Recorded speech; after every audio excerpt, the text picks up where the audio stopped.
Un des plus gros points, effectivement, c'est la justice prud'homale, puisqu'il y a une remise en cause totale. Il y a comme une peur que les juges prud'homaux deviennent des juges comme les autres. Donc le principe, c'est de leur diminuer leurs droits, de faire en sorte que, effectivement, on puisse renvoyer un maximum d'affaires sur des juges départiteurs et non plus rester sur les jugements proprement dits prud'homaux. C'est une véritable remise en cause de la prud'homie, sans compter le droit à la formation qui est quasiment caduque ou peu exprimé dans la loi Macron. Cette problématique de la prud'homie a quand même des conséquences importantes au niveau de notre fédération, notamment sur les grands groupes lucratifs.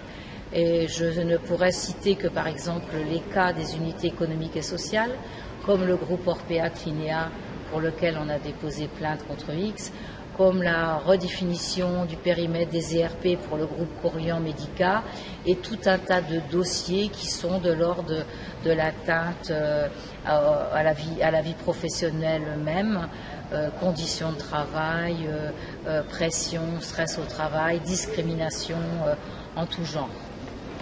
On savait que déjà le principe des licenciements économiques avait été fortement touché par la loi de sécurisation de l'emploi.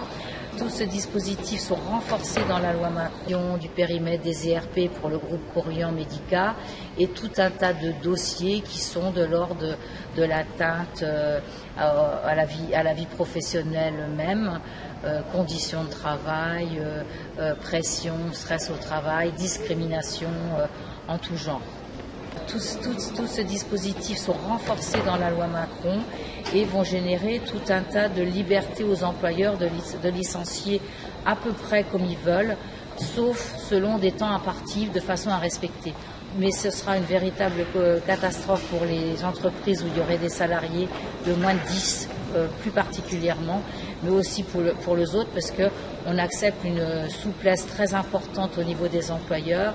On réduit le périmètre de demande de trouver des postes au niveau national, on oublie le niveau étranger. Enfin, il y a tout un tas de problématiques qui vont être quand même assez gravissimes dans notre secteur, sachant que pour rebondir sur notre fédération, là encore, on est touché de partout sur des PSE, sur des restructurations, sur des reprises, etc. Et donc, on va aller dans un flou artistique permettant quasiment aux employeurs de faire ce qu'ils souhaitent. Autre point un peu particulier, c'est autour des inspections du travail. On sait que les inspections du travail sont aussi en sous-effectif notamment, mais là pour le coup, on va réduire toutes les capacités de rappel à la loi, de rappel au code du travail, de délit d'entrave, en tout cas au niveau pour la CGT. On a toujours défendu que lorsqu'il y avait des délits d'entrave, les employeurs n'étaient jamais sanctionnés. Il s'agissait toujours du rappel à l'ordre, mais rien en ce qui est pénalité des employeurs. Et là encore, le dispositif de la loi Macron ne va rien apporter de plus, bien au contraire.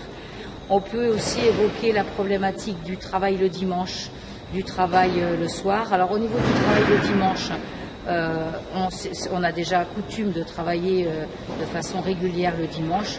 Il faudra regarder effectivement les amplitudes horaires et les équivalences qui peuvent être, les contreparties du moins, qu'il faudrait décider ou trouver.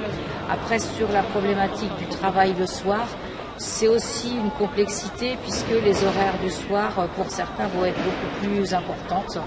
Et peut-être encore un dernier mot sur la médecine du travail, puisque là encore sur la médecine du travail, avec la réforme de la médecine du travail, on sait pertinemment que les conditions de surveillance des salariés vont être très très impactées, tant sur les visites obligatoires que sur qui fera les visites. En conclusion, ce qu'on pourrait dire, c'est qu'il y a une nécessité absolue de se mobiliser contre cette loi Macron. Parce que de toute façon, il faut encore la décortiquer, il faut y regarder tous les pièges du patronat.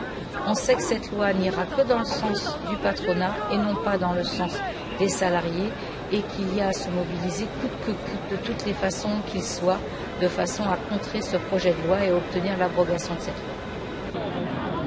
Par exemple, il y a un amendement sur le secret des affaires qui ne permet plus aux salariés de donner leur avis sur leur entreprise.